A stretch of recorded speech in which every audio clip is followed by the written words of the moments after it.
چھوٹی چنمن اور اس کا جادوئی پر۔ چھوٹی چنمن ایک چنچل سی لڑکی تھی جسے کھیلنا بہت پسند تھا۔ ایک دن وہ اپنے باغ میں پھولوں کے درمیان کھیل رہی تھی جب اچانک اس کی نظر ایک خوبصورت پر پڑی جو آسمان سے اڑتا ہوا نیچے آ رہا تھا۔ چنمن نے اسے پکڑ لیا اور دیکھا کہ وہ سنہرا تھا اور چمک رہا تھا۔ اس نے سوچا یہ جادوئی پر ہوگا۔ چنمن نے پر کو اپنی جیب میں رکھا اور گھر بھاگی۔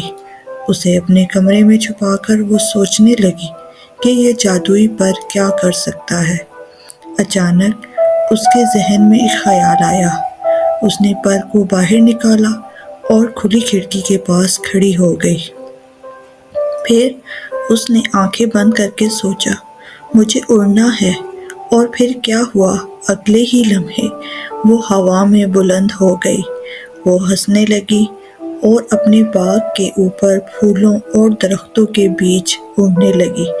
وہ آسمان تک جا پہنچی جہاں اس نے بادلوں پر چھپن چھپائی کھیل کھیلا اور رنگ برنگے پرندوں کے ساتھ اڑان بھری۔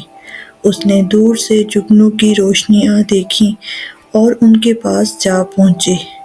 ان چمکتے جگنوؤں کے ساتھ مل کر اس نے رات بھر رقص کیا۔ صبح سویرے جب سورج نکلنے لگا تو چنمن اپنی کھڑکی پر آ گئی۔ اس نے آخری مرتبہ اپنے جادوئی پر کو ہلایا اور پھر وہ آہستہ سے نیچے آ گئی۔ وہ پورے دن اس دن کے بارے میں سوچتی رہی جو اس نے پر کی بدولت جادوئی بنایا تھا۔